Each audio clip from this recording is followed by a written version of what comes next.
Okay.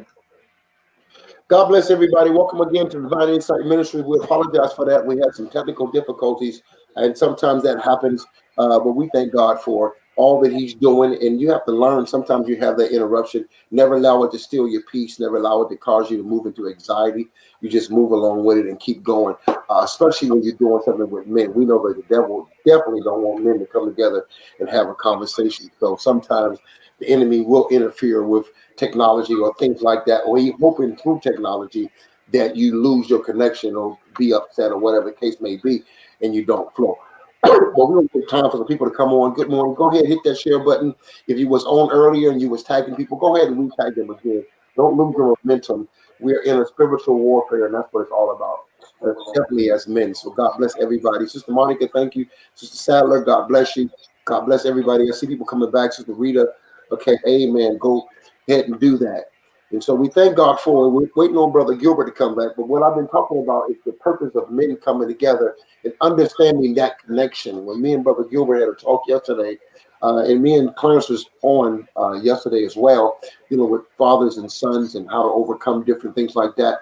One of the things that we brought up in our conversation was knowing when you have assignment to a person and when you have a purpose relationship with that person, and knowing the difference. I was explaining to him that God called me to be apostle to the nations. So a lot of times people have an expectation from me to call them on a consistent basis or spend time with them, but I can't do that with every person that God assigns me to. Some things are assignments. The purpose of that relationship is based upon the assignment. It's not the same as a friend who may be in my life that I talk to on a regular basis. And even though I have some freaking friends that I may talk to once or twice a year, and nothing changes. And so we have to understand the different assignments and the different relationships. But I think as a global move of brotherhood, that needs to be more. And so we need to and really establish a agenda. What are we doing in the kingdom? Like if somebody would say to me, you are being the under shepherd of Divine Insight Ministries, what are you doing with the men? Do I have an agenda that's bringing men together? Do I have a collective effort, or do I have something that I'm going after or trying to attain, or what am I building? And so one of the points in Brother Gilbert, when he comes back, he'll talk even more, that he brought up is when we come together, can we be vulnerable enough to share what we really going through? Men a lot of times is competition. One of the struggles that I have even in leadership is to try to keep jealousy away from the men, even in ministry, because they may not say that they're jealous. Matter of fact, they may say, well, I don't have no jealousy, but as a leader, I'm picking up there's jealousy between this brother and this brother, this brother. And so how do we tear that down? Because I know as men, our ego a lot of times is on the forefront. And so I have to make the most money. I have to be the most intelligent. I have to always dominate the conversation. I have to talk the most, all those things. And a lot of times when men come together, the first thing we'll say is, hey man, what you doing? And now we pull out our credentials. Well, man, this is what I'm doing. Or this is what I'm doing, And so a lot of times we don't know how to be vulnerable enough to say, hey man, I'm not doing well. My wife is driving me crazy, man. Can we talk about that? A lot of times men, all it depends unless we raised up with you or we be in church, but usually those type of issues don't happen. So we may leave another man bragging on what we have and what we have attained and still be hurting on the inside, not feeling love, not feeling secure, but we may not talk about those things. And so I want to be able to create a dialogue and create brotherhood that in this family you can undress. You can get naked and not be ashamed. And we have solutions to your problems. We have men who have not had a father and how they overcome. We have men who've been molested, and you can talk about when your uncle molested you and how to overcome. You can talk about that, how to help your children who you may have two sons and both of them is in prison, and how to deal with that imprisonment of the systems. And so all those things, we losing our men to crack cocaine. We losing our men. I live in New Orleans East, and it's not a good neighborhood. And most of the cars that are being broken into by young teenage boys. But where are their fathers? Where are the uncles? Where are the church men? I used to get upset when I see church, but y'all ain't bringing no men to the church. And then the church, most time the messages is being preached. It's not preached to men. It's preached to women. The emotional side of Jesus. I don't want to hear he can pick you up and turn you around and place your feet on solid ground. That's cool, but I need a warrior. I'm looking for a you know what I'm saying? I'm looking for somebody that's going to bring me into the alignment. And so things like that. And so My God. this is all about. So we're going to talk. And so I'm going to turn it over to Brother Eddie and see what he has to say. But we're trying to build something with men and having a real dialogue, whether it's home issues, whether it's children's issues, whether it's, I don't know how to be a man. I didn't know how to tie a tie until I was in my 20s. I didn't know how to brush. I didn't even know you should brush your tongue until I was in my 30s. Can you imagine that? And even some men, I'm not the only one, but we are ashamed to say that. Did you ever learn that? Can you change a tire? Can you change oil change in your car? Different things like that. Or do you really feel like a man? You know, all those different issues. You may have a man that have some feminine qualities, and he's wondering, is he gay or is he straight? Because he's feminine. Not that he's gay, but he's feminine. And can we deal with other men who are feminine and still don't call them gay? All those different type of things that we need to be able to do. Come on, Brother Eddie, see what the Lord is saying to you. Well, first of all, man, thank you so much for the invitation to be a part of this conversation. Y'all, y'all the giants. I'm just, Nah. on the soda pole, man.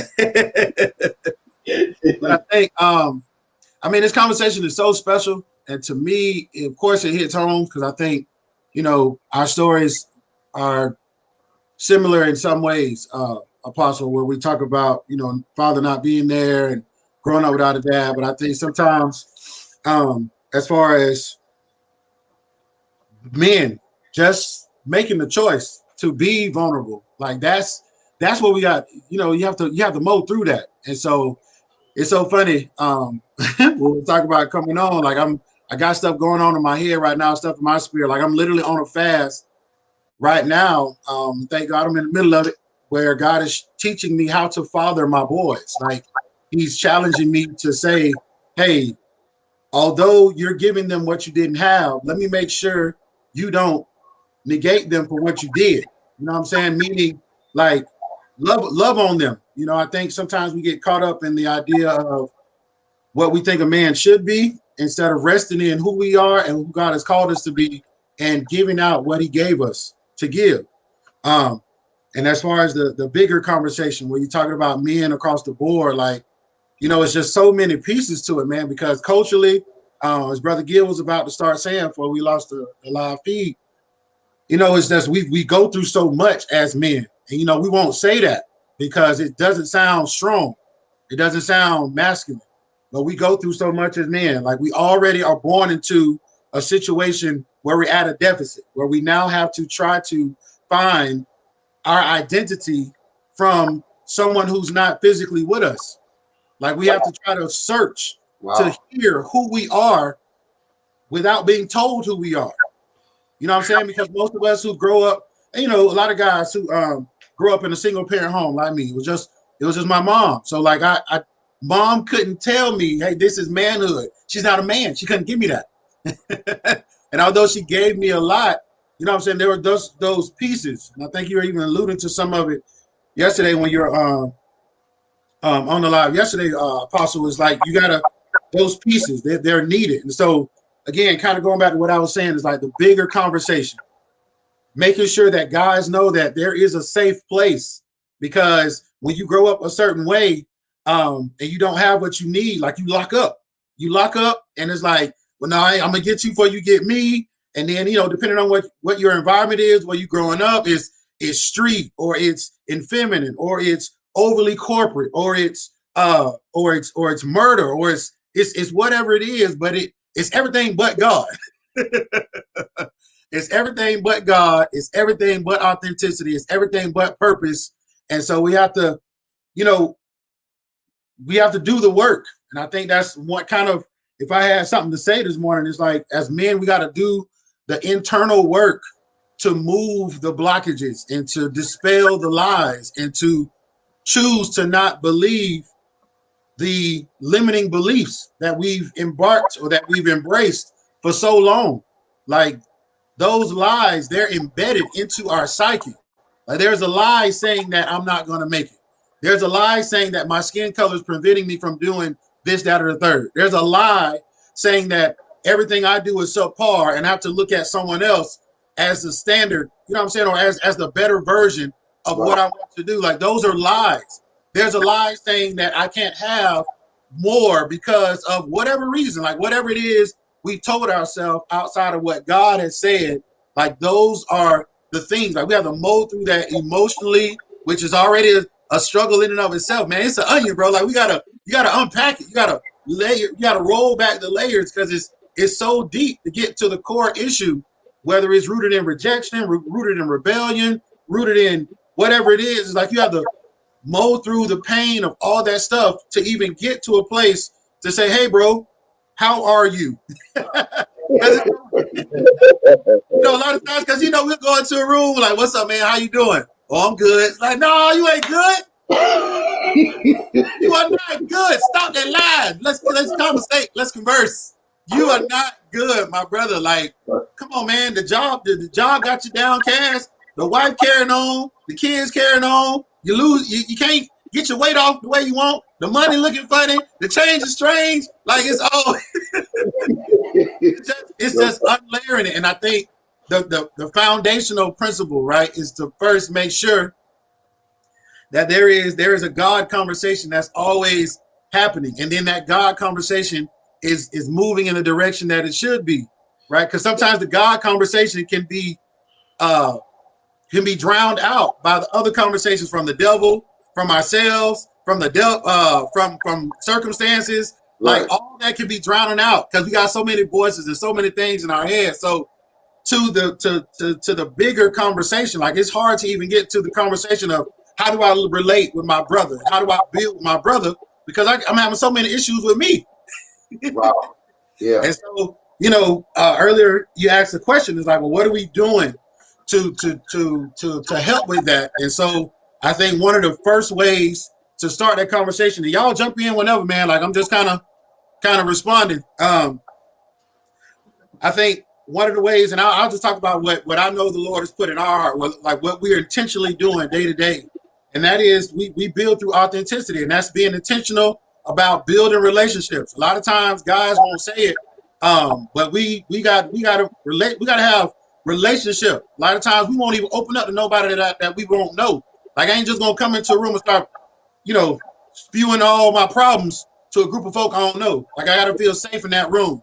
The next thing, of course, is being settled in my own skin. You mentioned this when we got started, that everybody wants to display their credentials. Like I asked you how you doing, you start talking to me about what you doing and what you have. And there's a difference. You know what I'm saying? Like that's not the question I asked you. It's so funny, for guys that my close friends, if we got time that day, if that happens, like I challenge them. I say, bro, I didn't ask you what you have. I didn't ask you what you're working on. I say, how you doing? Right. And so then it's like, how do you excuse me, when then we kind of continue to first establish relationship, and then since I'm a business guy, money guy, whatever, then since the vision that God has given us is something called Bob, right? Band of brothers.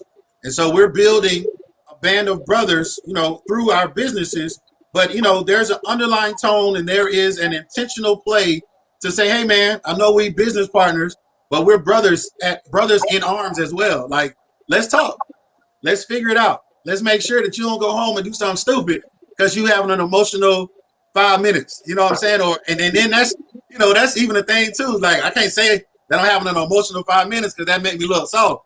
You know what I'm saying? And anger is the default emotion, even though it's an emotion because you're trying to hide the hurt or whatever somebody said or did to you. Like it's layers to it, bro. And so as far as where do we start, I think the foundational is number one.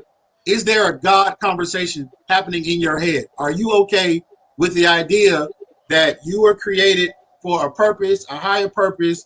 God is doing something in your heart, in your spirit. Are you acknowledging that day to day? Are you submitting to that day to day? Are you allowing that to make you who you're meant to be, as opposed to who you're choosing to be because of what you've been through? And so it's like, the layers of it, bro. The layers of it. You're talking some good stuff, and I'm gonna have Brother Ron come in. But that purpose piece, and me and Gil talk about that purpose of friendship, purpose of relationship, even your own personal purpose. What is your purpose on earth? Because you're developing something, you're worshiping something, but what is that? And so, and that's a good conversational piece. And then how do we tie together is very good. Brother Ron, what would you say about that? I want to give everybody a chance to talk concerning that. Good morning, everybody. Good morning. Just good to be here. Only thing I would say to this conversation, as far as me personally, I was another one that grew up in a one parent home. I got 7 brothers and 3 sisters, so it was a lot. It was a lot of difficult, times growing up in Chicago. But my issue was always the lack of not having a father as well. And what I did, I kind of like took all of my desires of wanting to know about manhood and I put it all in a suitcase. So every time I would go somewhere, I would take that suitcase with me, and I would just put all my hurts in that suitcase, or put everything away, or how I felt, or what I was going through, or whatever that situation was. And then one day, I just told God, I said, God, I want to learn how to become a man. I want to learn how to be able to be a good father and a good father role. Uh, and I said, Lord, and I'm asking you to show me examples of that. And I thank God for my natural father, for because of all the gifting that I had got from him, but he wasn't the one that raised me. So God gave me examples to show, because I would see my friend next door and his father, and how he would love on his son, and how he would embrace his son, and how he would just be there, and he showed his son vulnerability. He cried in front of his son, and he was letting his son know, you know what, I'm not perfect, but this is who I am, and we're gonna work together to grow together. Instead of we're gonna help one another. And when I saw that, I mean, that did so much for me, as far as I said, well, God, I kind of want that. And as I began to grow, and as I began to understand a lot of things, and I had an uncle, and I really praise God for him, because he showed no favoritism with no kids. He loved all of us the same. He did everything together. I mean, he taught me how to change oil. He taught me how to actually talk to a young lady, what to say, what not to say. And it wasn't even a thing that I had to put on. It was just an actual talk. I would go to his house, and he would just pour that wisdom. Just pour that wisdom. And every time I would get into a situation, God will remind me of what was said. And I would take that. I even took that even onto my own kids, because on one thing we were saying, well, what are we doing now? What are we doing now to embrace the kids that's out there? And God gave me a ministry for youth. He gave me a ministry for youth. He gave me a ministry for youth, to show the youth, because when they come to me, they talk to me. They can't even talk to their own parents, because what the parents do, the parents push them away, because they have a voice as well. And they trying to ask me, well, what's going on? How you feel? And I tell them, I said, no, how do you feel? What's going on with you? What's going on with you today? And we might talk about basketball. We might start off with that, but then we turn around and we talk about the real issues, getting to the root of why you out here want to sell drugs, or why you out here want to do these things. And the first thing they tell me is, I just don't feel like I've been loved. I don't feel like, I don't feel like I have a voice. I don't feel like nobody hear me. And that's a lot of issues that I told them. I said I had that growing up, because I didn't feel like nobody. I feel like I didn't have a voice. You just told me what to do, when to do, how to do, and that's the way it was. But then as I began to understand that, even with my own sons, I mean, my sons see me being vulnerable. They see me. My sons come and love. My sons have showed me. My sons have showed me a compassion of love, because they come hug me in the morning. And I got a son 6'1", and he every night he come and hug me. No matter what's going on, he always tell me, Dad, I love you. And the reason why he tell me he loved me, because I was the type of person, just like the military. You got to do this. I want you to do that. I want you to do this. And I had to understand, just like you said, Eddie. I had to understand, it's not about all the authority. but I had to understand where you're at, because you got feelings too. You got to understand, and we have to understand even as men. And I had to realize this too. We have to understand even as men that we're still a little boy, but we're still a man, and we still hurt sometimes. And we have to be vulnerable and open to let others know, you know what? I feel your pain. But in your pain, I'm gonna tell you what I did to get out of that. I want to show you what I did to overcome that. And now we can move forward and do things even better. And when I started really getting that understanding, and then and don't get me wrong, some things, yeah, I had a little pride and I had a little arrogance because I thought I knew it all, and God had to show me, no, you can't do nothing without me. You can't do nothing without me. And my own sons, I got a 13-year-old, and every day he come home and the first thing he say is, Dad, how was your day? How was your day, Dad? He ain't asking about he ain't asking about nothing else. I mean, he come find me wherever I am. He said, Dad, how was your day? And I asked him, I asked him one time, I said, but son, why do you ask me that every day? He said, because I remember growing up when you would come home from work, you would ask me, well, son, how's your day? And that was a main key for me to say, you know what, I can be open and vulnerable to my sons, because I don't want them growing up in an environment to have that wedge between their kids, or wedge between or have a type of thing of how you feel towards a woman, because I'm showing them that this is the way that you need to treat a woman. I'm not saying that it's the perfect way, but I'm putting I'm installing some things in you, so you don't have to do what I did, and you don't have to do what my father did, and you don't have to do what that father did. And as us men, like you said, we get together, and one thing I really like about this ministry, because we can be open, Right. we can be honest, Right. and that's where the growth is at. Because what they saying is, they saying the newer generation is coming in. They saying what they saying is, they saying a development of saying, you know what, somebody really do care. Somebody really do love me. Somebody really do understand where I'm coming from. So I can be open, and a lot of time when us men come together, and I know, you know, we'll talk about sports, we'll talk about music, we'll talk, and all that's fine and good. But sometimes it's time for us to get, like you say, Dad, it's time for us to get right down to the point of, okay, what are we gonna do to try to help fix what is really becoming a big problem? And to me, I think us coming together, having an idea, that's good. That's a good point. But it's time for us to really do the work. And I'm starting at home with my sons. Because this is what I'm starting at right here. I'm starting with my sons and letting them know, you know what? Even though I didn't like what you did, I still love you for who you are. Because sometimes it's our tone of what we say to people, even to kids. Because I mean, you know, they look at me, and it's crazy, because I don't know, teens they just gravitate to me. I don't know why that is, but they do. I could be in the store, little kids, they just come up, and I mean, they don't even know me. They just come and love on me and hug me. I mean, I was in the store, this lady the baby just came, and she said he never done that. He never done that.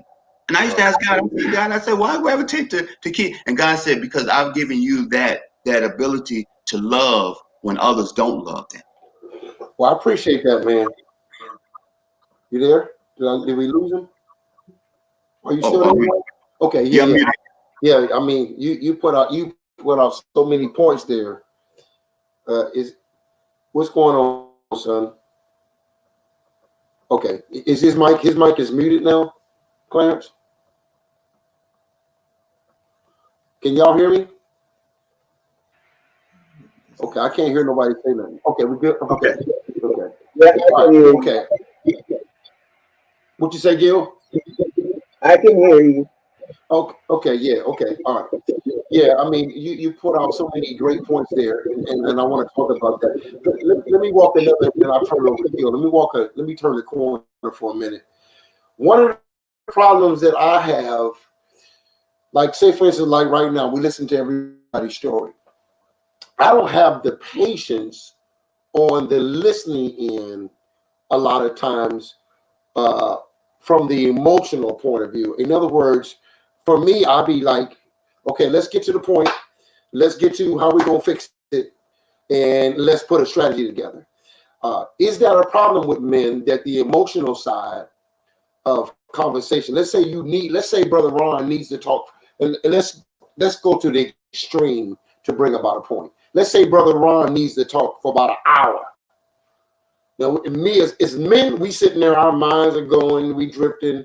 We may not never say to Brother Ron, but on our mind, we going, man, could you hurry up and get to the point? Can you hurry up? And sometimes that's a problem because women, I'm just being honest, women can do that for hours. But for men, we don't mind you talking about your problem, but hit your problem and then come up with a solution and then let's apply. Is that a problem for us as men that we don't have that patience or the emotional side? Or do we as men always, it's quicker to move into what we need to do than versus what we need to say how we feel? Is that a problem? See what I'm saying? Because I'm being honest and transparent, because we can have these conversations. I know me and Gil, I don't want to talk forever. You know what I'm saying? Now, if you're talking and it's making, and I'm just going to be honest with you, if it's making sense to me, but if it's just emotional spills, then I think that separates us too. You know, and so I think even our attention span of hearing one another, we may say, hey man, how you doing? Don't tell me what you're doing, but the minute you tell me how you're doing, I'm saying, okay, hurry up and get past how you doing so we can get to what we need to do. And so I wondered, as men, do we have the vulnerability and the patience to hear one another if it gets a little lengthy, or if it gets a little mushy, or if it gets a little feminine? How well do we do that? And so I'm gonna open it up to Brother Gil. Is that a problem in our connection, Gil? How do we approach that with men? Yeah, I think it is a problem because I think we can't deny that we're goal oriented and we just want to get past that really what we consider to be frilly stuff. But it can be addressed because I said the time I spent in the military, their first function is to break you and retrain you, and to an objective based, core value based. I think a lot of times we don't connect as men is because we don't see the common goal. We see ourselves as individual units, not as covenant necessities to accomplish the goal that God has for us being together. You know, it's like when we're coming on this program, if I was to totally ignore the intent of the program and just say what I want to Right. say, then that messes everything up. But when I understand what it is we're trying to accomplish, then I'm a listen because you're giving me information. Right.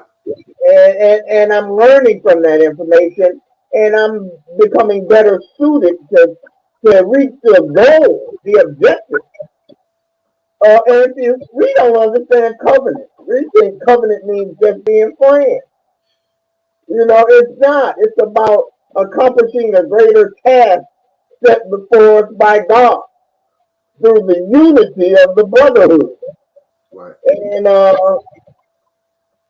and if we don't understand that, we don't act accordingly.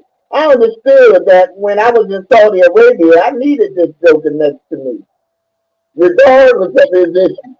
Now, in fact, I'm going to do everything I can to help him over his issues because my back depended on him. Right. You know, my life was in his hands, and a lot of other people's lives were in his hands. So if I didn't get them tanks where they were supposed to be, people were going to die. So we have to understand the necessity and the essential purpose that God has called us into covenant for. Right.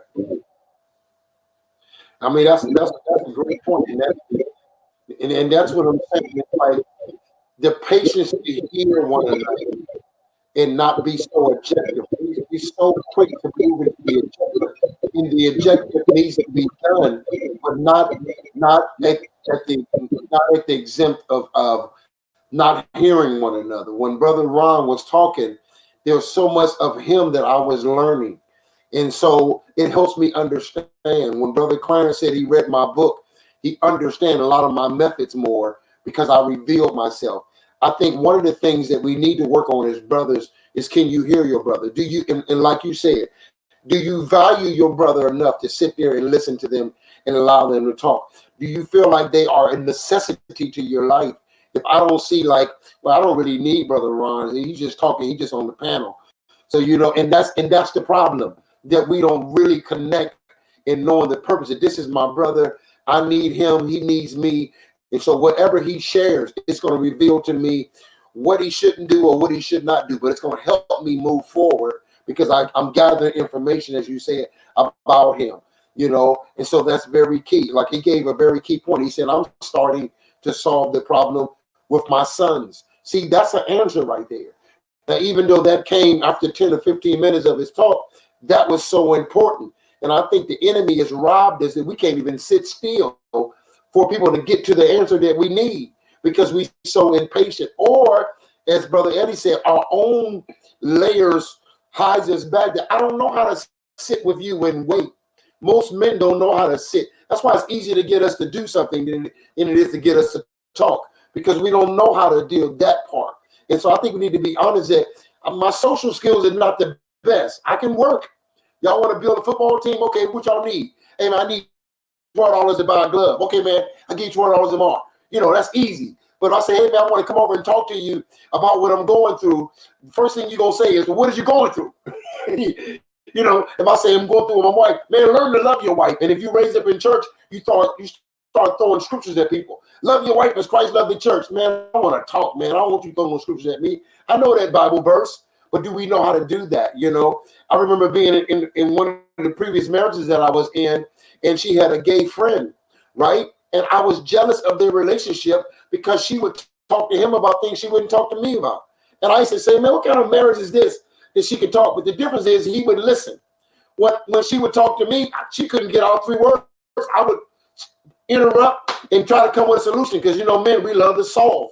And so we great at coming up with solutions, but we terrible at listening, And so I realized that the feminine quality that he had, allow him to hear, and that I like that part.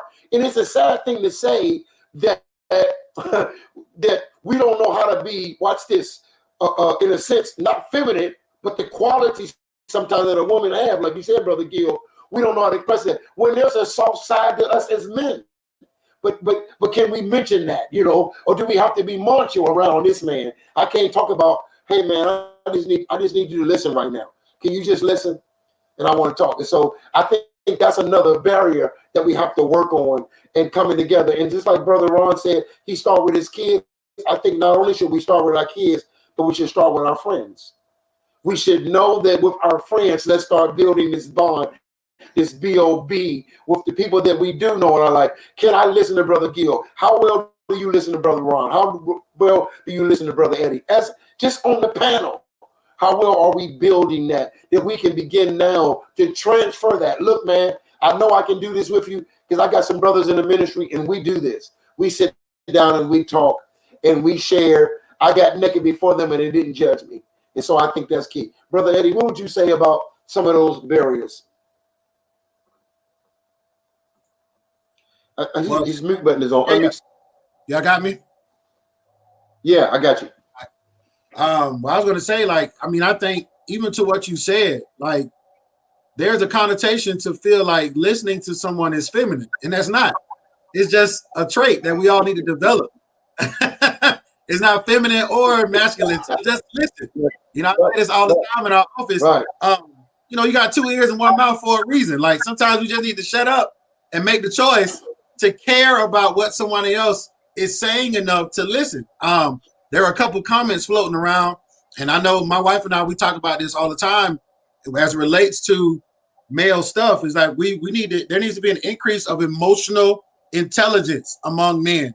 And I think sometimes it's like we don't take the time to care about that because of whatever reason. And then I think it was somebody, Brother Gary, in the comment said something about listening is an art, and we have to meet people where they are, right? Not every man is learned proper etiquette. And so again, kind of unpacking the early on experience to say, hey, have you been given the skill set to know how to shut up? Some people need to learn how to shut up. And because guys, again, we're wired to go to work. We're wired to go fix it. We're wired to go solution. And so I think like not throwing the baby out with the bathwater, but doing both, right? Can we hear and then say, all right, sizing up the situation, because every conversation is different. You can't just be rigid with it and say, well, I'm going to listen every time. Sometimes people are asking for a solution, but then sometimes you just need to shut up to hear. So it's just a matter of learning how to navigate it, because again, emotional intelligence will give you those clues, those indicators to say, this is how we interact. This is how we relate. And this is how we evolve, and I think that's a big piece to it. And y'all jump in whenever, man. It's like, it's a matter of knowing how to navigate the journey of evolving. Like most guys, they get into the routine, man. They go to work, they come home, it's the couch, so chicken wings in the game, and then they wake up and do it again the next day. Like it's nothing more. It ain't a book to develop. It ain't time with your wife just to talk. Like, can you be sensual without sex? Do you know what it's like to just sit there and talk to that woman? Like get to know her, you know what I'm saying? The ins and outs of her, and just all that stuff, man, that some guys we have to learn outside of being taught. Right. And that's a whole other thing. Are you willing to learn without being taught? Can you even do that? Right. Hey, brother, go ahead.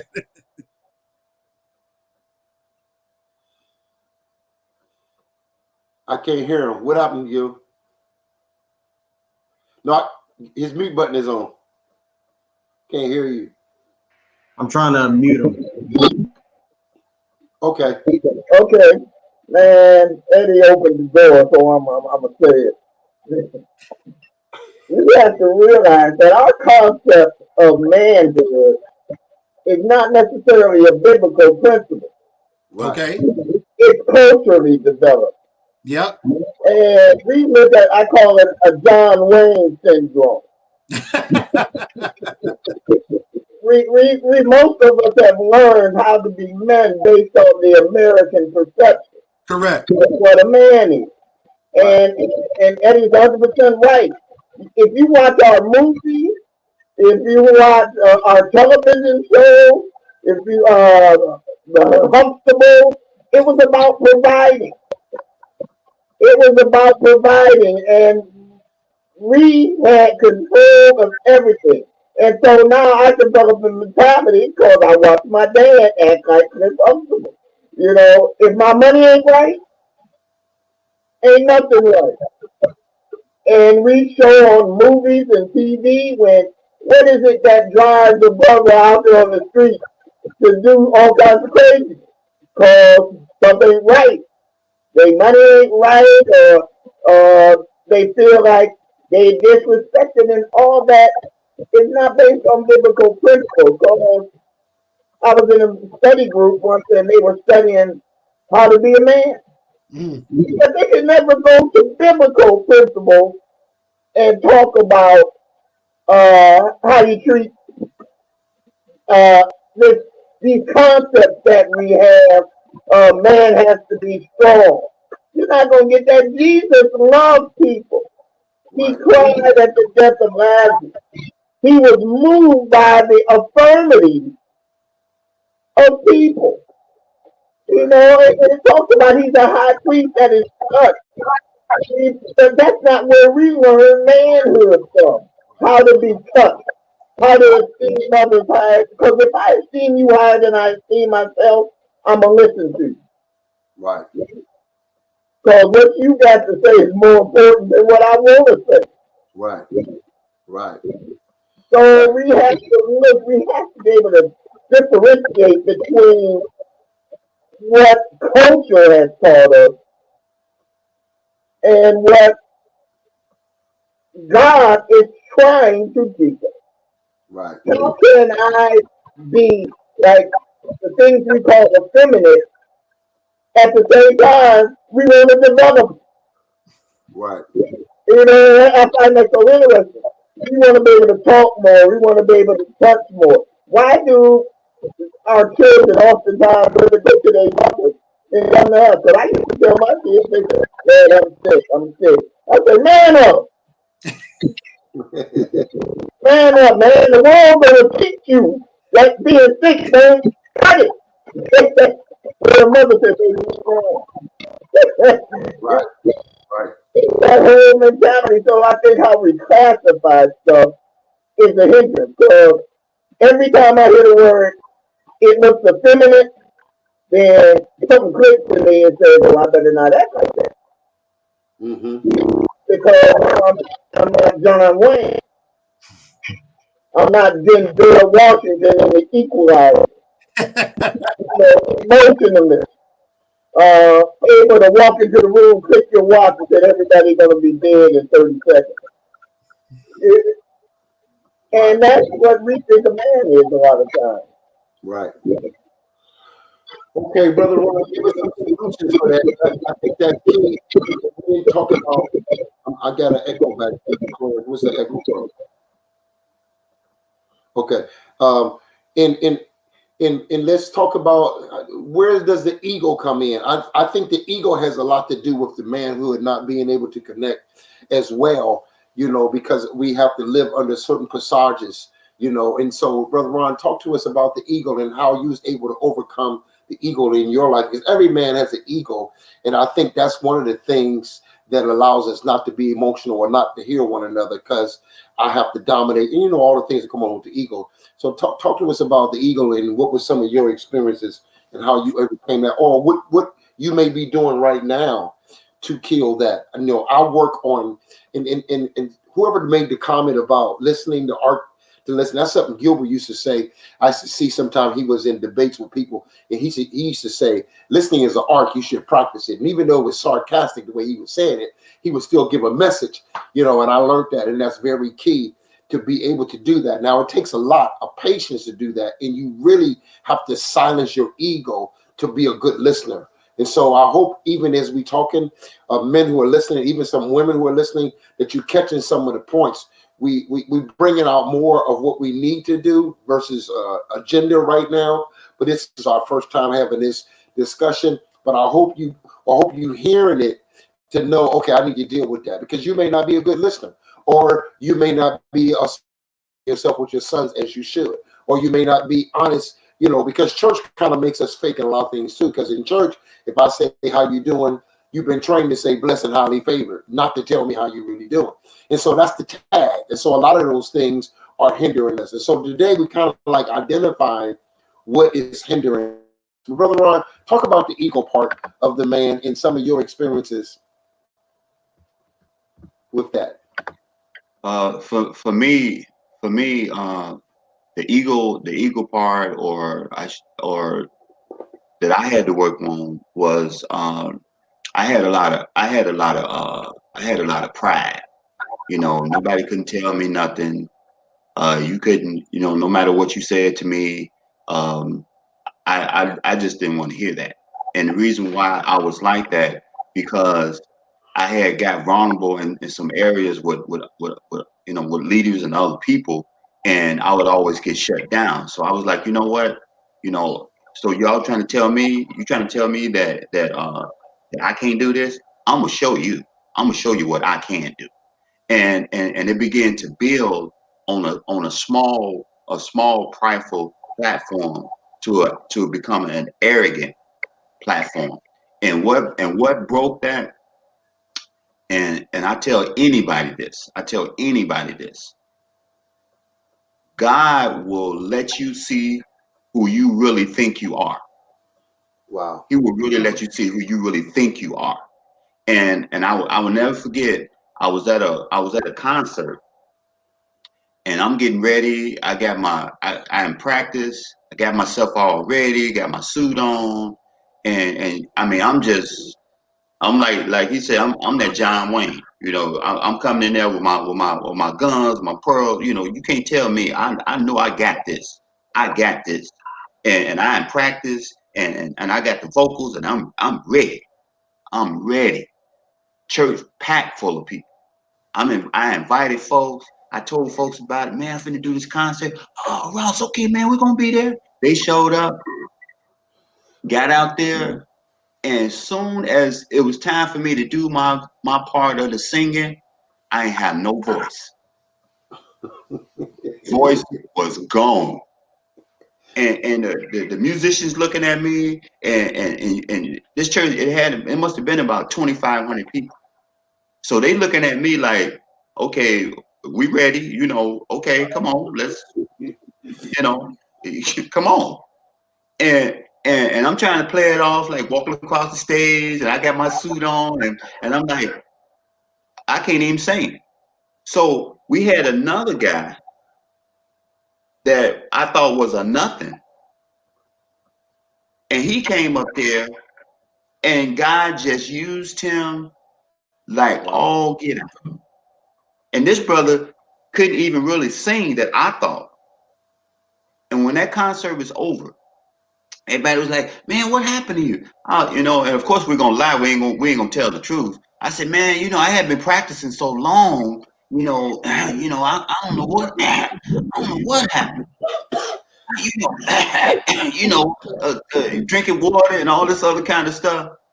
And when I got in the car and was driving home, and God began to reveal to me, He said, "I let you see how far you think you could go, but I let you see who I am in you." And when you got pride, He said, "I ain't about pride." He said, because you have to humble yourself. And from that day to this day, every time that thing tries to rise up, God always bring that back to my remembrance. You have to be humble. And when you humble, you go further. You know, and that's what really helped me, even in everyday life now. Because I could be talking to my wife, and I know she telling me the truth. And that arrogance wanna rise up and say, "Shoot, what she can't tell me. I'm the man. How she gonna tell me what I'm supposed to do? I'm the man." And you know what she always say? She said, this is what she always tell me. She said, "You'll find out." And that would make me more madder than just being humble and listen to what she got to say. Because when it all boils down to it, she got a voice too. So that's what really helped me to break that cycle of arrogance and being prideful. Because and a lot of times, you know, I say this and then I'll be done. I had a job one time making good money. Shoot, you dressing nice, had a nice car. Shoot, you smelling good, wearing a nice Victoria watches and all that other stuff. And I remember I was getting ready. Me and my wife had just got married, and she told me we was coming back from the honeymoon, and she told me, she said, "Your job gonna fold." I said, "How you gonna tell me? And I've been on that job 16 years. Shoot, that's my meat and butter." But just like you said, you know, we take that pride and think that we are the providers. And she said, "I'm telling you, you better get yourself prepared to do something else." And I told her, I said, "Shoot, I don't know what you talking about. My cousin came and picked us up in the car. Guess what? I got a phone call. Hello, Ross, this is my boss." He said, "Well, the plant is closing down in a year." I looked at her, and she said, "All you had to do is listen." But that pride. See, sometimes we have pride and don't even realize we got it. Sometimes we be arrogant and don't even realize we be arrogant. Right. And I'm even learning, even in the sarcasm, it's still pride. Right. Right. And I have to watch You have to watch what you say and how you say it, because you can offend somebody. Right. And I had to learn that, and I'm still learning that. Right. I'm learning in my sarcasm and my arrogance that I'm hurting somebody or I'm offending somebody and not even realizing it, because I'm trying to stroke my ego. Mm-hmm. And I had to learn, you know what? I got to get rid of that. So what I do now, I say, God, give me the words to say. Let me think before I even say. Let me think. God, give me the mind to think. Being humble, stay humble. Stay humble. Because when you stay humble, God will do the rest. But when you arrogant, God will let you see yourself, and then he'll close it off for a while, and then guess what? Then it's gonna start being wide open, and others gonna see your arrogance. Because that's what happened with me. So what I do now, I shut that down. I shut that imagination down. Pride, you got to go. Arrogance, you got to go. Stay humble. And I'm gonna tell anybody else on, it works. It actually works. Like you Wow. said, talk less, stay out of pride, stay out of arrogance, and ask God to, if you got that, ask God to help you in that area. And sometimes we always say, oh, well, it's how I grew up, or it's in my environment. God can change all of that. Because that's what I used to say. Well, my brother was like that, so I'm gonna be like that. No, I ain't gotta be like my brother. I got a brother right now. He arrogant as all get out.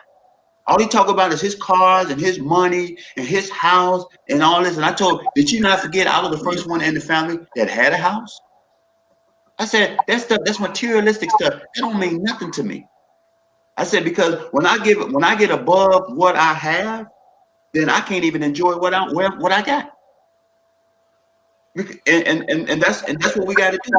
So with me, that's what I do now. I just ask God to keep me humble, and that's what I do. That's good, man. That was good. You gave some great points. And what to do, you have to deliberately fight against the ego. First, you have to be aware that the ego is there, and a lot of times we don't want to confront, and that's another need. And I'm gonna let y'all wrap it up and give what would be some solutions today as we go around the panel again. But one of the things that I think the purpose of brotherhood is that I can be naked in front of Gil, and Gil can say, "Hey, Jenkins, you need to work on that, man. That's prideful right there." And I can receive that from him. And now we kind of like be surgeons one another, because I need my brother to see some things. I need to be cut from the people that I know love me. See, there's nothing wrong with being cut. The problem is most times people are trying to cut us. They're not cutting us to heal us. They're cutting us to kill us. You can be cut by a surgeon and bring about healing. You can be cut by a thief and end up being dead. And so a lot of times the purpose of brotherhood is that I got a brother that loves me, but he can tell me the truth about myself and say, hey, that's egotistical right there. You being prideful right there. You know what? That's your pain. That's your fear. A lot of times me and Brother Gil will be talking. I know him the longest at the table. And a lot of times I'll say, hey, man, I think that's just your fear right there. Or he'll say, man, that's my fear, man. I know that, but I'm afraid, you know. And so we can have those battles and have those conversations. And we can even go against one another. A lot of times me and Brother Gil, we did not agree. But the love that we know we have for one another and the ultimate purpose allow us to have that kind of cutting. It's almost like that circumcision that Moses did with his son. And when he shut the door and brought him in, all the people heard was screaming in blood. But he was cutting him to bring him into covenant. That circumcision was a part of covenant. And a lot of times we need to cut one another to get rid of that ego that's stopping the covenant from coming. Because I know a lot of times, and I think that's where we battle with men, because the minute we see somebody egotistical or you can't tell them nothing, we either battle them and fight them, not for covenant, but to prove that we're right, or we back away. We say, I can't deal with him. And so a lot of times that's a problem, because as men, let's say we got gifts, and I can discern that there's some things you still in your flesh, or some things you still want to control, or there's some things you're fearful. Can I, as a brother, now look for the strategy that will help us become together, but help you get rid of that? Because I don't want you to be my brother and you see some things wrong with me, but you can't help me. And so what happens, we end up prostituting one another on what we can get from one another, but I never become a better man. We just close because we play, because we musicians, or we just cool because we know how to make money together. But all them years y'all made money, you never told him, hey man, you don't talk to your wife right. Or you know what, you and your kids need to work on your relationship, man. You know what I'm saying? Like real talk. But we never talk about that because we make money together, because we can't cut one another when it comes to those rooms. And so I thought that was a very key point. So as we go around the table, starting with Gil, what would be some of the solutions for better brotherhood and to bring that bond together and to begin to work on the ultimate purpose that God has in the unity? I'll start with you, Brother Gil.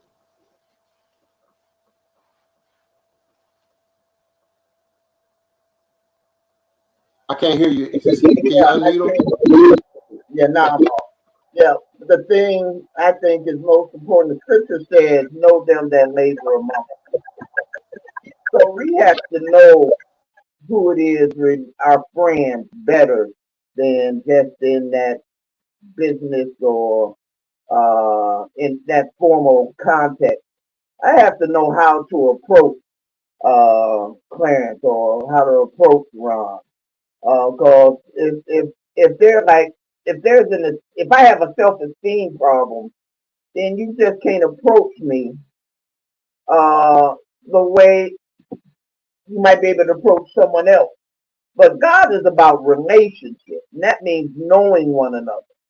And I think that a lot of times we have to recognize it's more important that I know you first before to correct you. And I also have to see the importance of your life, the importance of your living, the importance of your family, not just my family. And when that becomes important to me, when I see you dogging your wife, then I'm gonna say something because I know it's important, and I know the road you're traveling. Man, I'm a marriage expert because I done messed it up enough times. So I can recognize the signs when you going down that road. You know that I said, oh, Doc, I can tell you where you headed, Doc, because I did the same thing. When you can't go to your wife and say, you know, I'm struggling, then your struggle don't decrease. Your resources of resolving that struggle decrease when you block out your wife. Our greatest asset are our spouses and our true friends, not people we just talk to, but our true friends. Those are our greatest assets because they're the ones that will keep us on the road.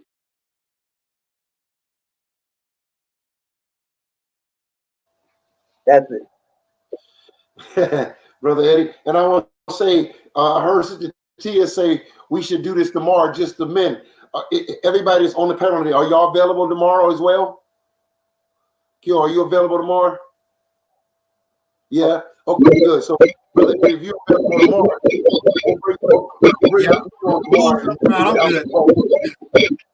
okay, we'll do that after talk. Brother, some final remarks of strategies as far as brotherhood coming together. Brother Gil said we got to know those who labor among us, and that will help us to understand the approach of how to bring unity together even more. Because I'll say a lot of the mistakes I made, if I would have had the level of brotherhood, I think I would have made better decisions about it, had better advice, you know, from people that I really feel like love me. And so I think that was very key. And a lot of times what the enemy do, he makes us pull away from people that we think can help us in that time because we want to do what we want to do. But when you got real friends, they'll know that too. And they'll say, I know why you ain't answer the phone. I know where you was at. Yeah, I know. You ain't pick up the phone. Now what happened? You know, because that's real talk, and we can talk about that and share that with them. So come on, Brother Eddie. Yeah, man. I definitely think that that's dope. So in terms of solutions, I think kind of even going along or next step as far as what Gil is saying, you know, knowing those who labor among you, the first person you need to know is yourself. And I think as far as the solution is that we got to make peace with the idea of getting to know the real us and mowing through the fluff of our temperament versus our personality, right? One being the one who we created to be, and the other one who we've created to present. And so then looking at number one, that first solution is knowing yourself and be okay in your own skin. And then I think number two is working toward always working toward growth and development, and just being the best version of you that you can be, whatever that looks like, and not to do so to compare yourself to someone else, because that does not matter. That matters less. But being the best you for you's sake, and for the fulfilling of God's purpose in your life sake. Like, that's the reason we need to move that idea forward. So I think in terms of solutions for brotherhood, because if you can relate to you, you can relate to other people. When you care about you, you'll care about other people. When you're able to navigate dealing with your emotional issues, you have compassion for other people's emotional issues. Well, the assumption is, anyway, that you'll want to do it. Right. And so then I think that will help in terms of relating, brotherhood, and it'll help make, we'll desire to make a positive adjustments in these other areas of our lives. And then by default, the big picture will always move forward, because, even with what Ron said earlier about starting at home, like Jesus did the same thing in the book of Acts. He said we started where? Judea, and then Samaria, and then the outer parts. Like, it starts home, and then we work our way out, because we can practice best at home. We can articulate it, get sharp, and do good at home, and then move it out. So I mean, I think solution wise, even outside of developing the function, which is the stuff that we do for the outside display of us coming together, I think starting inside and moving outside, it'll always work, because it's kind of, like a ripple in the lake. The pebble drop down, but the ripple spread it out. As we go deep, the ripple goes out, and the influences of what we've done, right, will continue to influence everywhere we are in the whole surrounding situation. So I definitely have enjoyed, right? Y'all saw me looking down. I was taking notes. So I got these nuggets down here. We're gonna keep it pushing. I'm gonna be better. Come on, somebody. We're gonna get good in God. That's good. Brother Ron, and I'm gonna turn over to Brother Clarence. I know he's been working behind the scene, so he hasn't been talking much. But give me your final words on some strategies that we can do as brothers to come together even more, and then I'll turn over to Brother Clarence, and we'll end it. Thank y'all for coming. We'll do a part 2 tomorrow on this. We'll probably go into more even depths about brotherhood. I'm going to pick some scriptures tomorrow dealing with what was some of the characteristics that made Paul and Silas close. What was some of the characteristics of David and Jonathan? Let's look at the biblical. Gilbert brought up a very key point when we're teaching about manhood. Can we really go to the scripture and say, what is manhood? When God said, let us make man in our image, what did the Bible call a man? You know what I'm saying? And dealing with that. And so there's a lot of answers in the scriptures of verses, because the world has shaped us a lot of times. And a lot of times we're not brothers because of the world shaping and not being shaped by the mind of Christ. And so that, I think, is very key. So let's look at some biblical brotherhoods in the Bible. And I think that's something we need to be more cautious of, as what is the word saying about certain issues that we're talking about? Because the news have it, the fake news got it, but what does the Bible say? So if you say, who was a real father in the Bible? What would the first person come to you that was a real father? For me, it would be Abraham, how he dealt with Isaac. And if I say, well, who were two strong brothers in the Bible? Who would you think of? I would think of David and Jonathan, you know what I'm saying? But there's more than that, than this in there. And then we deal with what two brothers in the Bible had controversies, but they overcame it. I would think about Paul and Barnabas. And so I think we need to have biblical examples of that, so we can just not give our opinion, but give what the Bible say about that. But come on, Brother Ron, give us some of your conclusions on brothers coming together. Then Brother Clarence, and we will be back tomorrow. So ladies, we'll give y'all a break, and the men will be on. What'd you say, baby? Marvin Williams, he wants to know if they're negative and positive pride. Okay, and we'll probably have, okay, there's a question on the panel, says, Marvin Williams says, is there negative and positive pride? So I can have y'all address that too as well, and see about, and that's what I really want. I think we need men to start asking questions. A lot of times when we talk, because they think that, we're scholarly and they on the panel, but ask questions. Hey man, what about this? What about that? What about that? Because that's what I look for. I look for dialogue back and forth because I don't know how you're thinking until you start talking. You know what I'm saying? I really don't know how you process. That's another thing. How does a man process information? Because all this stuff we said today can be good, but another man on the side can be like, man, bump all that. I ain't hearing all that. And so how does he process that, you know? And so we have to deal with that as well. But come on, Brother Ron. To answer Marvin's question, stay tuned tomorrow because I had an answer for you on that. Now, Well, we're going to address a little bit of it today. I don't want to leave him for tomorrow. He might not be able to come on. I don't know. We had an answer. We had an answer tomorrow. But only thing I would say is a support system. You need a good support system. You need a really good support system and accountability. You need a support system and accountability. And when you got that accountability, then and really be accountable. I mean, and then you can still do it in love. Okay, so why you feel this way? Okay, what can we do? What can we do now? Because I'm really learning this right now, even as I'm talking to y'all now. I'm learning now the strategies of, okay, I went through that. I had to deal with that. Okay, I dealt with this. Okay, what can I do to get to the next step so I don't have to go back to that? I don't have to take a step back. What do I do now? And I'm being honest with you, my wife has been a really great support system in that. You know, sometimes we don't want to hear what our wives say. Sometimes we feel like they get on our nerves. But I'm gonna be honest with you, that yellow skin, high yellow girl is been the best thing because she holds me accountable for making myself better. And that's what you gotta have. You gotta have a support system to make things better for you. And when you make things better for you, then you can even help more people. So that's why I say I feel that you have to have a good support system and accountability. And that's what I feel. That was powerful. That was powerful. And I agree with that 100%. That's something, again, that me and Gil talked about. I remember crying out for accountability. He was going through some things. He went to a ministry, asked them to hold him accountable, and they did not do that. And I think a lot of times, you know, if you deal with any type of issue, whether it's drugs, whether it's alcohol, one of the first things they build is a support system. You know, that's real. Even with a family, they'll tell you your children are more likely to be successful in athletic if they have a support system. Coaches look at who's in the stadium when their players are playing. So that has a whole lot to do with it. And it's so deep how the world understands the power of a support system, but the church don't. We don't even have follow-up anymore. You can join a church. Ain't nobody calling you and see where you at. You can miss 3 Sundays in a row. Ain't nobody calling you. Matter of fact, you know, they make you feel bad about it, you know. But the reality is that you ain't even called me. Then you ask me where I've been after I came back. You ain't called me the whole 4 weeks I've been out. You didn't check on me, you know. And so that's real talk. And we don't have that support system. But then we say we want you to confess your faults one to another. I don't even trust you because when I was going through, you wasn't there for me.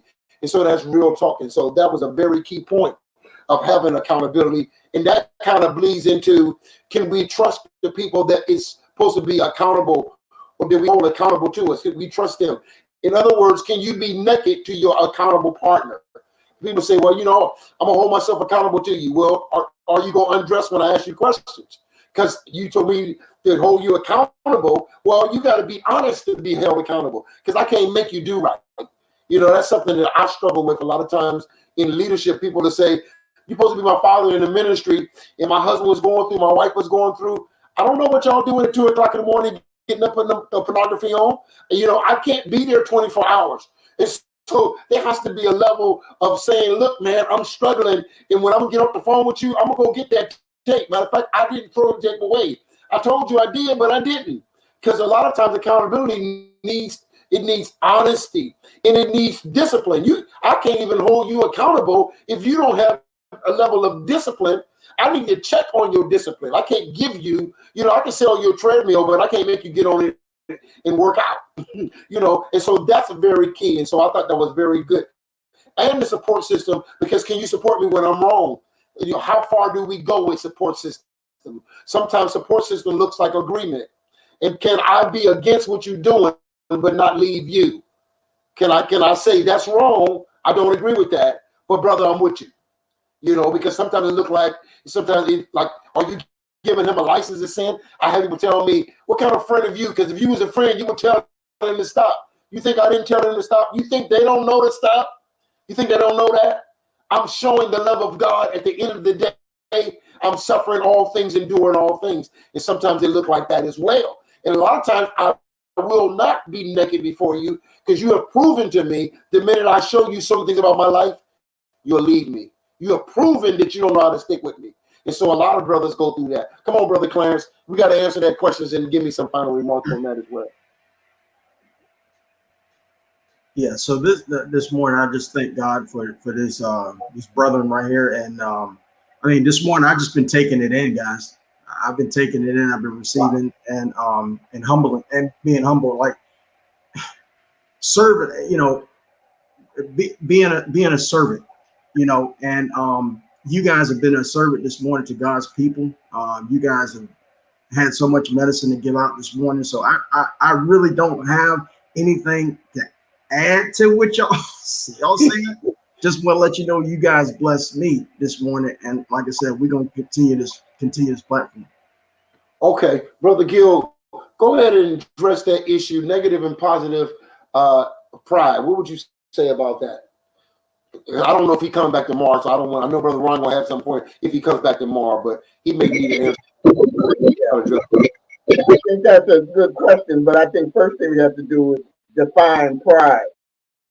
Now, because he says if they're negative or positive pride, anything that if it's negative, quote unquote, pride being how you see yourself. If it's negative pride, it's ego, it's idolatry.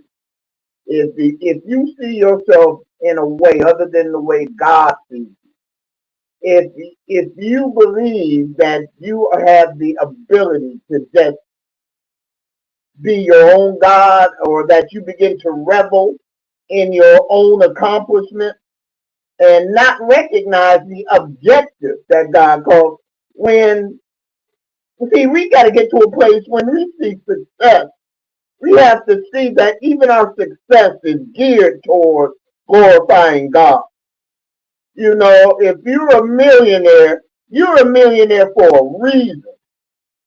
You're not a millionaire just because you're a great businessman, or you might be a great businessman, but God has gifted you for that. And see, one of the problems that's so important that we have to talk about, men, is that we see ourselves as these individual units.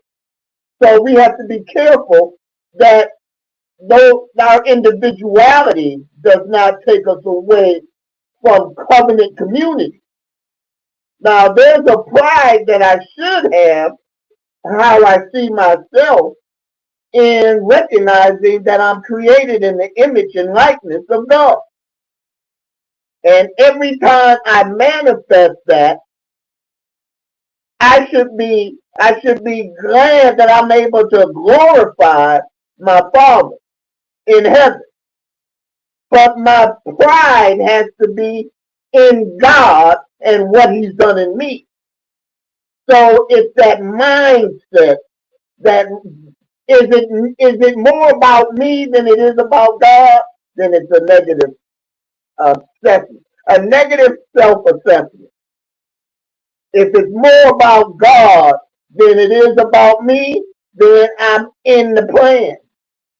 I'm in His will. Because if we go to Genesis 11, that's what that's talking about. The Tower of Babel is a negative. They said, let us build a tower so that our name will last throughout history. It wasn't about God.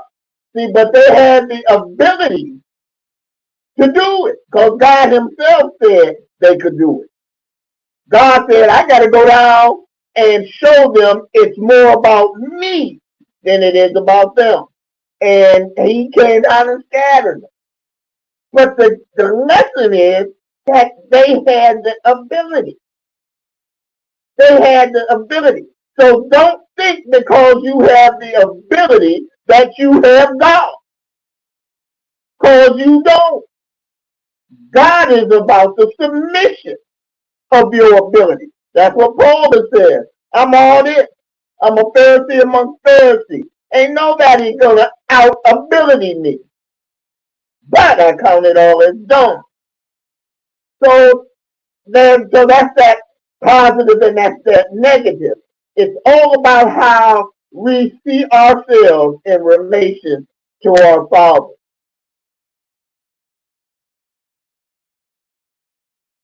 this part. I want to pick up on this part tomorrow, because now watch this. I agree with everything you said, but if I look at the comments, I'm starting to see different opinions, right? One person said that the Bible does not support a difference between pride. Pride is of the natural. Now, I don't necessarily agree with that point. And this is the whole thing of men getting together. When we start getting together, these great minds start coming. And this is why sometimes I have a problem with some men platforms, because then the ego, to me, the ego comes up. It becomes competitive versus your interpretation of the Bible, my interpretation. We become doctrinal debates. So that happens. And then we may even miss the heart of the question, because I'm always concerned about questions. Do you want to know the answer, or do you try to tell me that some of the things I said was wrong? Sometimes we'll put it in a question form, because maybe that question, I'm not saying that, I'm saying, can we come together as men and really get to the root of it? So that question, when it said, is there a negative and positive pride? Was that towards when Brother Ron talked about pride and how you have to put that pride down? If somebody wrestling with negative pride, so when he talked about put that pride down, then I'm going to come up and say, no, there's a positive pride. Every pride ain't that really I'm defending where that word may have hit me, see?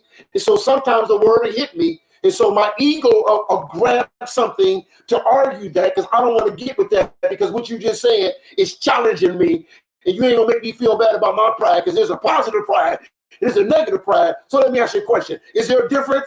And so all that comes, and before you know it, we miss the heart of what Brother Ron was saying. We miss the heart of the question because our pride, see what I'm saying? And this is the problem that men have. So a lot of times when men come together, especially if you got 3 scholars in the room or 3 thinkers in the room, we can't even get to the heart of the matter, because I don't agree with you. I don't know about that. And so we don't even let the word from our brothers cut us when we can be cut, because now I'm not dealing with it. Well, where I need it, I'm gonna put it on a thinking level, on the intelligent. Who got the most Greek? Who got the most historical fact?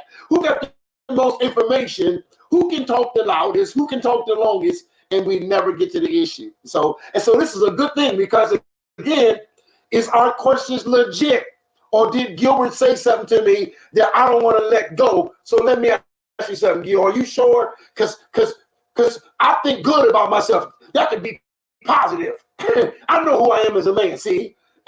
And now you're trying to tear something down that really I'm wrestling with God about, but I'm going to be like Cain. I'm going to take it out on you. See what I'm saying? And I'm not saying that's the every case, but usually when men get together, that's the end result. We can start off nice, but as we keep going, the more that intellect and that ego comes, and before you know it now, it's a scriptural debate. And we miss the heart of one another. What's really going on? So the question would be, are we struggling with it? Is there a negative pride that's trying to hold you down? Is there a positive pride that's trying to lift you up above what you should be? See? Because what if you're thinking more highly of yourself than you ought to? So is all positive pride positive? So we got to go back to what Gilbert said. How do we define pride? And I think that's key. And I think the wrestling, if anything out of this whole teaching, men got to learn how to wrestle. Because I think when it comes to the wrestling, we start stabbing one another like we enemies. We ain't wrestling for the truth. We wrestling for me to be right. Because I don't know how to be in a company of other thinkers and be okay with them outthinking me. Or I didn't know that. Or they can teach me. Like, Brother Eddie, can you cut me? Or am I the apostle? I'm the only one to do the cutting, because I'm the apostle. I'm the pastor of this house. So I correct everybody. And so I think all that. So maybe we'll pick up on that. How do we wrestle as men? We don't agree. My Come God. on. Man, listen, you walking heavy, because see, I think, man, and we supposed to be getting off. So let's dive that hard. That's a thing in my head often. Like, can you make the choice to shut up? Like, can you make the choice to shut up? Because that's the thing. Like, we gotta prove something to everybody. Like, and that's going back to what Gil was saying earlier, that old man narrative. But yeah, I'm shutting up. My choice is to shut up. Let's go. Get out of here, man. Come on with it. But even in improvement, we still don't know if we're right or wrong. Even in improvement, you say, "Oh, is that right? I'm right. Are you really right?" Lord, Yeah, it's real tough. And I think and so it goes back to what Gil said. We're in here. If I don't know who I'm laboring with, I'll let the object of what I'm laboring with to separate us, because I don't know you. See what I'm saying? And this is why it becomes difficult, as you said, Brother Eddie. Let's say somebody make a comment, we don't know them. Even though we don't say it in our mind, we go, "Who are you to ask me that question?" So really, because I don't know you, for you, yeah. because we'll feel like, I know this cat ain't checking what I'm saying. I say it pride. Because we got some, I don't think we know how to really, like, you're not part of the family. Jenkins can say that to Gilbert, but you can't. You're not in yet. You're not part of the clique. Even though we say we don't have cliques, we really do. But men, if I don't know you, and you say something about my drumming, like, you can't tell me I'm off time, and you don't know me. No, you don't know me. I know how to play drums. I've been playing drums all my life. Who you think you is? Real talk. You know what I'm saying? Me and Gilbert have been around other musicians, and they don't know Gil. And I'm like, don't say that to Gil, because you don't know Gil. I can say that to Gil because I've been walking with Gil. You ain't been walking with Gil.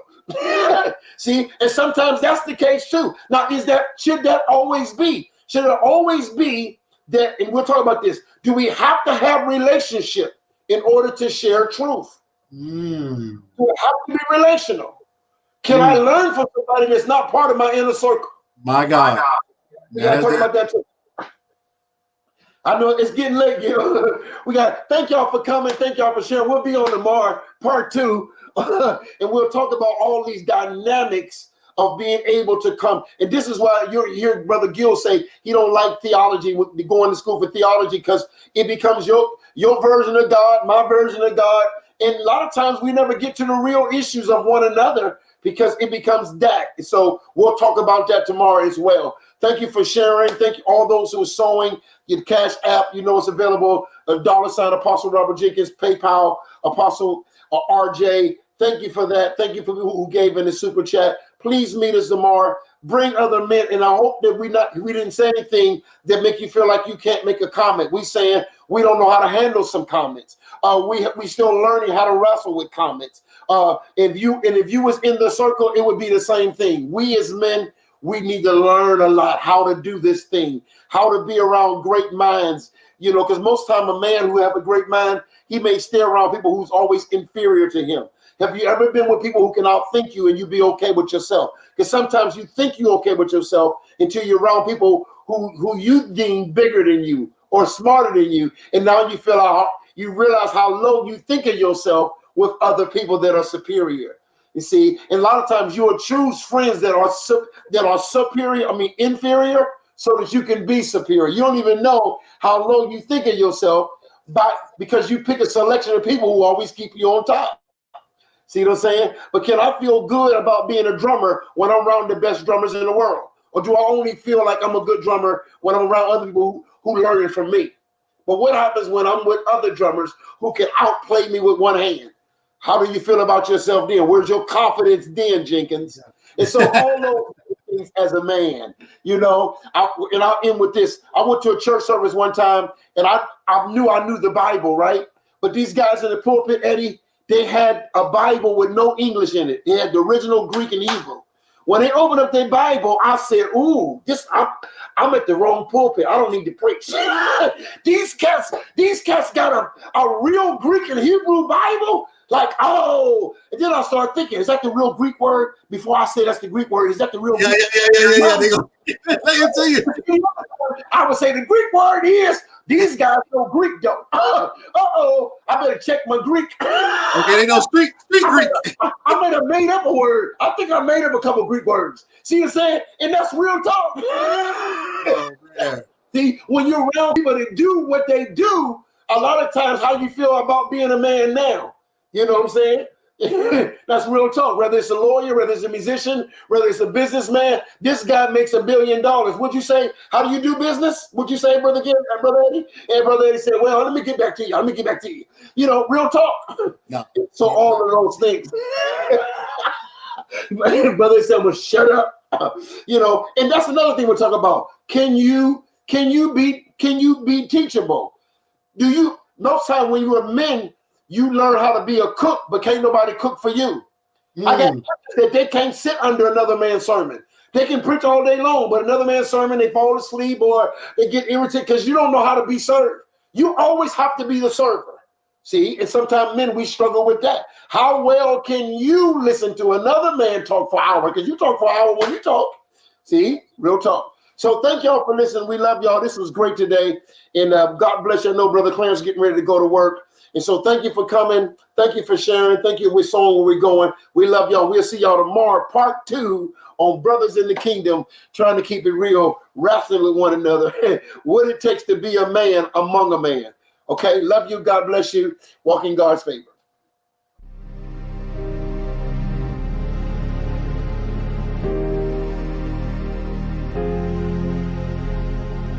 There is a rising of the remnant. You are called to this rising, born for this rising. There is a rebirthing and a rebuilding in the kingdom. The remnant is like a burnt wall that is still standing, strong and courageous, committed to the commitment, walk in understanding and lives in God's purpose. The remnant is bold and fearless. They go from purging to purity to process. There is a rising of the remnant, and the kingdom shall